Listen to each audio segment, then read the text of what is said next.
Tangmu padha warah tena becik besok hamendemo baris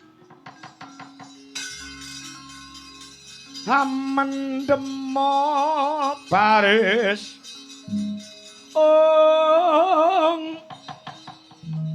baris kang prayitna ya saranta wong Darawati tinumpes paniku pangawak Pandhawa ing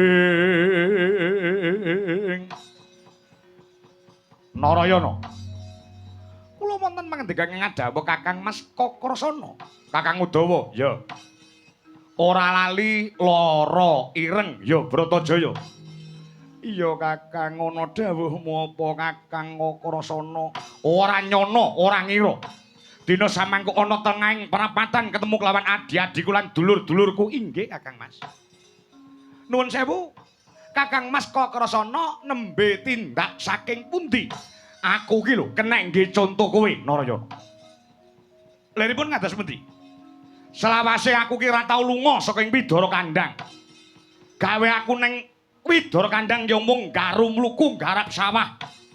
Ning bareng aku lunga, gelem tapa brata dina samangku gatekno kupingku. Beda karo kowe, kowe iki lunga mung nglambrang.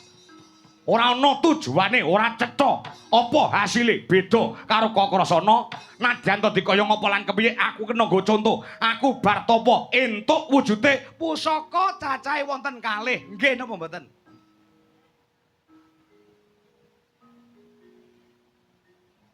Entuk pusaka saka kadewatan cacahe ana loro sing jenenge Kyai Nenggala kang sarta Kyai Alogara. Nggih napa mboten? Lho, kowe nek ngerti lho pripun to? Ingkang kulina tapa menika mboten panjenengan tok awon tanpa rupa, kula menika nggih kulina tapa. Ingkang entuk pusaka menika mboten namung panjenengan, kula nggih entuk pusaka, lek panjenengan namung kalih, kula entuk pusaka 3 paringane Jawata lumantar guru kula. Inggih menika Sang Penemban Begawan Padmanaba. Kula menika duwe pusaka paringaning dewa, cacahipun wonten 3, tur mboten kula umukke kados panjenengan. Ngoten lho. Apa sing mau entuk? Setunggal Kyai Cakra Baskara kanggo mejahi angkara murka. Ingkang angka kalih Kembang Wijaya Kusuma. Niku dayane iso ngusadani wong nandhang raga utawa lara. Ingkang angka kalih iso nguripke wong mati menawi tasih wonten sak njabane garis pepesthen. Menika Kembang Wijaya Kusuma. Nah, ingkang angka 3 wujud panah ingkang namanipun panah Kesawa. Menika menawi kula nesu, kula senggol, kula iso mbledhos dadi buta. Pengen bukti?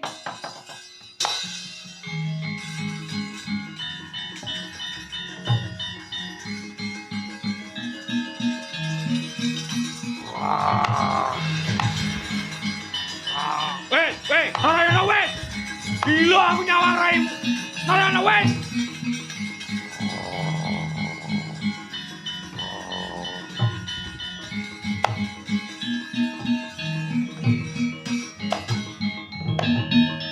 Pripun? Kaya ngono kuwi. Nggih. Kula menika mboten pamer, mboten sombong kok. Ning kula menika bukti kok. Kok metune ngurus sedelok tok. Lah nggih pun pancen nggih metune sak monten niku ngoten. Mboten sah dangu-dangungku kon ngoprone diitungi ping 10 ngono kuwi kan. Nggih nyapa lho dalang wis tuwek kok ora. Weh. Dadi kowe wis entuk pusaka cacahe ana 3 nggih. Ning tak kira bab iki kowe durung ngerti. Sak lugune aku kelawan kowe uga lara ireng kuwi dudu atmajane, dudu anake Kanjeng Rama Penemban. Demang Sagopa kang sata Sagopi. Ning aku karo kowe lara ireng kuwi anake Ratu Mandura Prabu Basudewa. Nggih napa mboten? Kowe nek roh eta pon ta? Kula niku napa-napa roh, ngoten lho. Dina samangka kok diperintah supaya prapta ning negara Mandura, Jalaran Mandura dinten samangke wonten adon-adon jago menungsa. Inggih menika Kangsa Dewa ingkang badhe kudeta dhateng negari Mandura. Nggih napa nggih?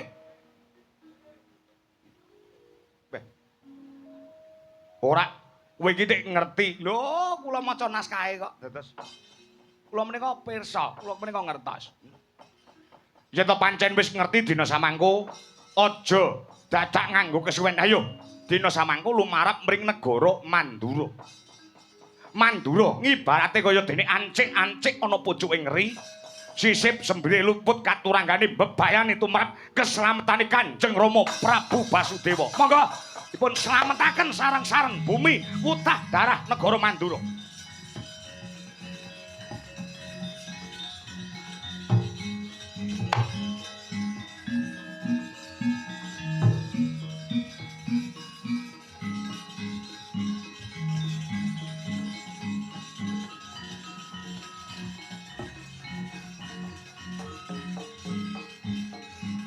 Kowe mulya lara ireng. Aku melu, Kakang, aku melu karo kowe.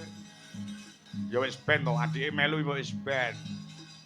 Oh ya ora ngrepot-ngrepoti wong jajan ya jajan dhewe kok.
Karangasem.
Nggih.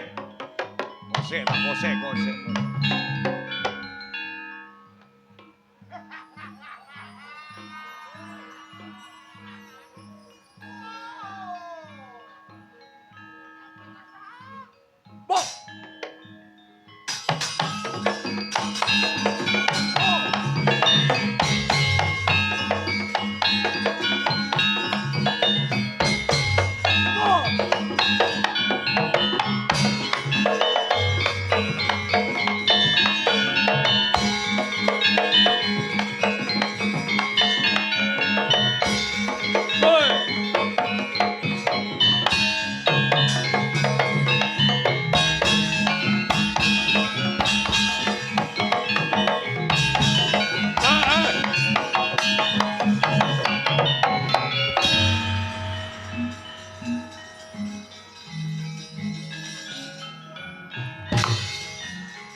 Surmawa yut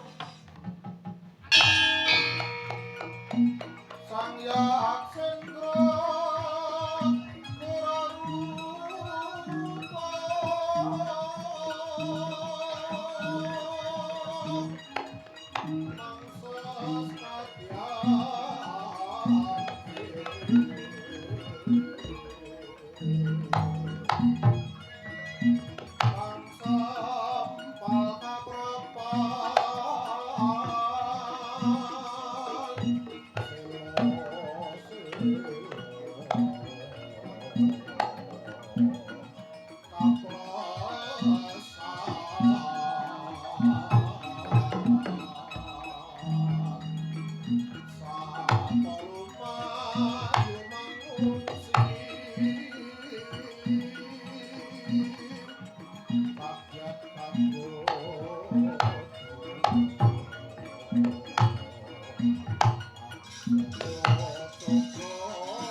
reca manik sejatining alam kang tinuding jagat.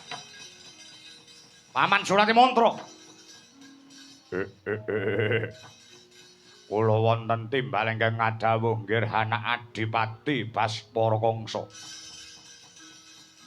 Sampeyan wis tak bocori karepku nggonku ngenekke adon-adon jago. Iye. Ora bakal mongkok rasane atiku lan bungah ana telenging manah yen to aku mung pangkat dadi adipati ratune negara Mandura kudu aku. Wah inggih ngesaken dawuh.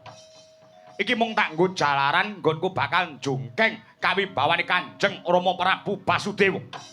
Basudewa ki ratu sing wis tuwek kempong perot jambul wanen. Wis wancine leren. Aku ingin tumuli bakal dadi ratu disembah wong sak negara Mandura. Nggih. Mila sampeyan ngene dadi jagoku, kudu menang tanding lawan jago Mandura. Ngestaken dawuh nggih. Sampun waskuwata sing penggalih. Sampeyan pun ngertos sepinten kadigdayan kula. Kula menika buta sekti mandraguna parawira jayeng palagan. Paribasane tinatah mendat jinara menter pinaku bendal binedil jundil. Aja menika sipating manungsa dewa mawon kalih kula wedi. Sampeyan aja sumbar, ndak aber. Kula mboten sumbar ning kula matur witing klapa sak lugune. Kula kinten wong sak jagat menika mboten badhe wonten sing saged ngalahne dumateng kasektening Surati Mantra. Bagus. ngiras pantes aku kepengin goleki anak Basudewa sing disingetake sing jenenge Kakrasana Narayana kang sarta lara ireng. Sajahe Kakrasana sing bakal digadang-gadang Gumantinata ana ing negara Mandura mula dina samangko tak ungkih cara. Piye carane iki mengko lamun tok upamane ketemu kelawan Kakrasana tak pateni sisan. Supaya mulus nggonku bakal dadi ratu ning negara Mandura. Sendika ngestaken dawuh. Wancine adon-adon diwiwiti paman. Monggo kula dherekaken nggih.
Ndi jagone wong Mandura paman wonten wingking.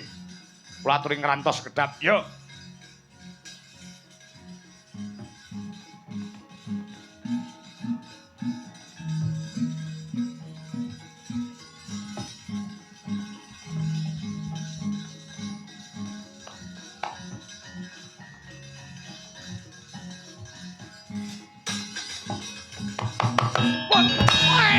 Yan, lungguh. Bratasena lungguh. Yan. Yan teko ngegeti wong jagongan. Parat. Malah turu. Boten sinten to sing cilem niku ora.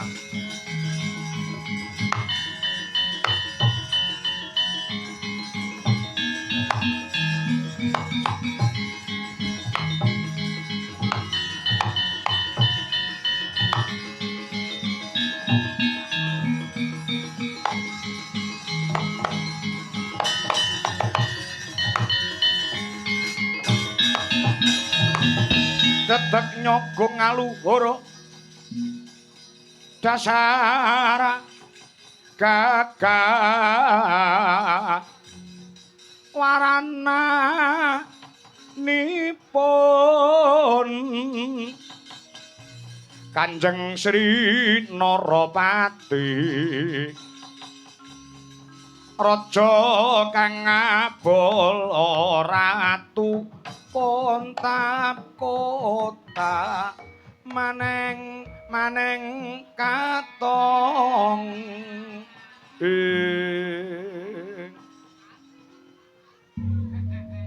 niki jagone wong Mandura nggih lakar kados mekaten wedian gedhe dhuwur teka ngeget-ngegeti wong lagek ngopi sapa jenenge kula aturi ndang piyambak menika saged tata jalma. Jagone wong Mandura sapa kowe?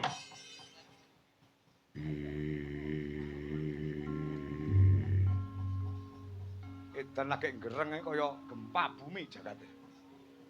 Akon karo aku. Ya, sapa jenengmu? Bratasena kang dadi jenengku. Bratasena? Ya. Endi sing jenenge Surati Mantra Jago saka Sengkapura? Kon maju rene tak loloane kuku cangkeme Pityan. Aja mancing perkara. Sabar sik Bratasena, suwen. Ora kage ndang diwiwiti, aku bakal pengin ngetoke dharma bektiku marang negara Mandura. Paman Grasena, wonten pangdika pripun dawuhipun Kanjeng Rama Basudewa? Sedaya dipun pasrahaken dumateng kula. Niki sing do nonton pirang-pirang kebak. Nggone nganti ora muat ana ing alun-alun negara Mandura. Mila nek mboten ditotoi, mboten regeng, nek mboten ditotoi, mboten gayeng, dijumbuhne karo sing nonton sing wis ora dene kuwawa. Nggon nggo ngadahi sing do ndelok.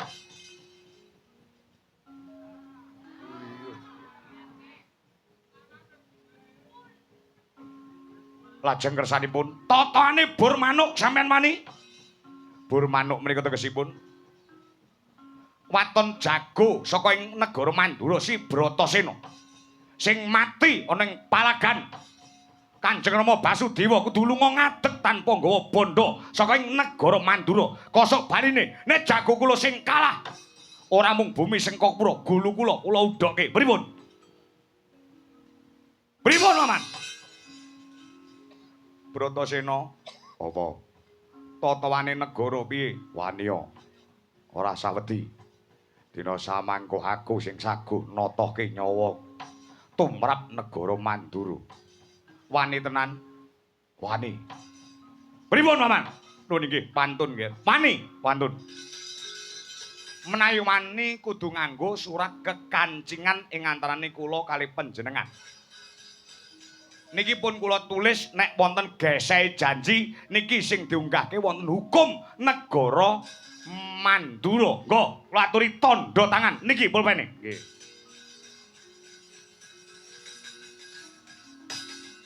Sampeyan wonten kiwa, kula wonten tengen. Men saya rusa, men saya bakoh, ngenekne pisan. Napa niku? Setempel. Sakniki nek mboten disetempeli, mboten iso cair duwite. Wah iya. Kula gawane, kula aturi ngunggahke jago sampean wonten ing blabar kawat janget cinencang 5 menit jagoku nyusul.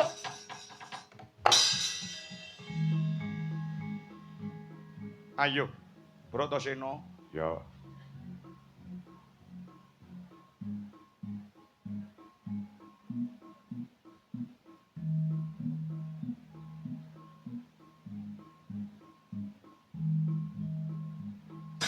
Tiang biak satelek.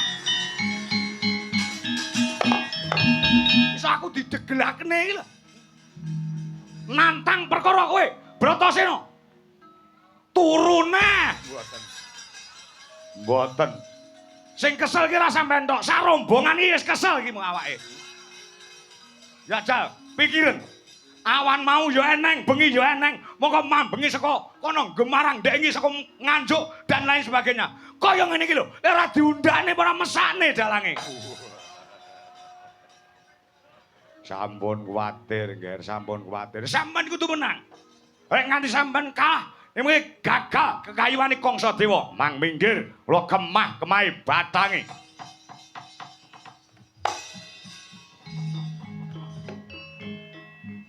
Sampeyan menang, aku dadi ratu, sampeyan dadi patih. Nggih, sendika ngestaken dawuh. Mang Budal. Nggih.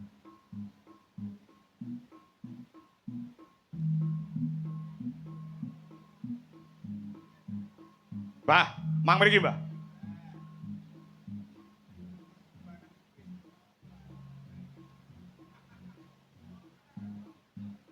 Pripun, Den?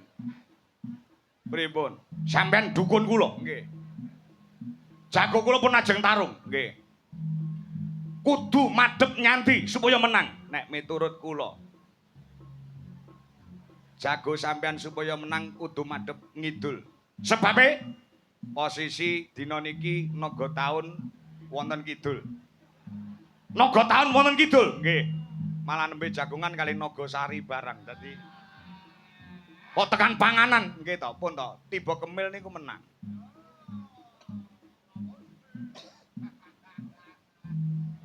Jagoku menang napa kalah? Dina lan pasaranipun kula hitung kula gothak gathukne entuke 6. Jumlah 6. Niku mesti menange. Jumlah 6 mesti menang, nggih. Contone, 1 menang, 2 kalah, 3 menang, 4 kalah, 5 menang, 6 menang. Menang. Betul, manut kula menang mesti.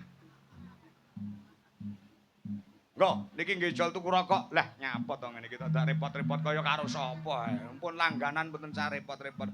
Niki nggih tuku rokok. Bekasane pun to mboten sak repot-repot. Purun apa mboten? Purun rezeki kok tak.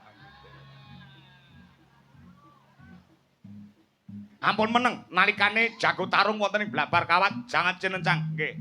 Ampun kuwatir. Kula niki mengkelek jago sampean tarung kali jago Mandura. Kula mboten mendel, kula mboten meneng. Sampeyan arung apa? Kula ubengi Blabar Kawat jangan cinencang. Sampeyan ubengi tok mboten. Lajeng kula kalih ngubengi Blabar Kawat kalih kula sawuri uyah. Uyah kalih tahu. Kalih lombok barang. Kok panganan ae wis to tiba kemil niku menang mesti. Mang dongake nek aku dadi ratu sampeyan dadi pujangga. Oke.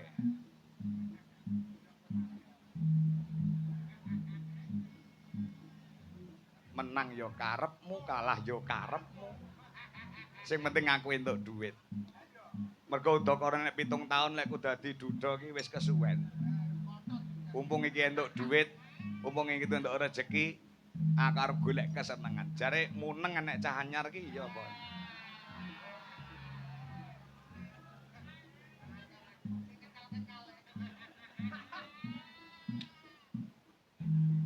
Jare kok umure 22 taun ki penasaran ae. Kenek nggih kletik-kletik karo ngeluk boyok. Pira, Nduk? 200, Mbah. Larang men umure iki jare 23 kok iki umure meh 40. Kersa napa mboten 200? Ngenyang ya. Pinten? Pama 150 ngono piye? Ah, mboten saged napa-napa saking 150. Kula paske. Paske pira? 120. Oh iya.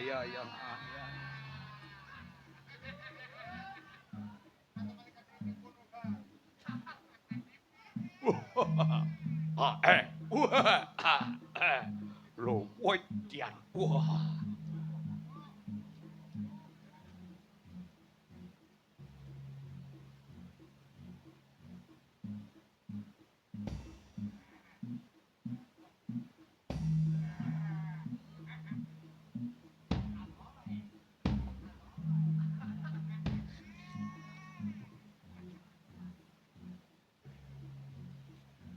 Tambah 100 tanduk ya, Nduk. Nggih, Mbah. Lah ya ngono. Aja angel-angel wong dagangan ora kulaan nek ora.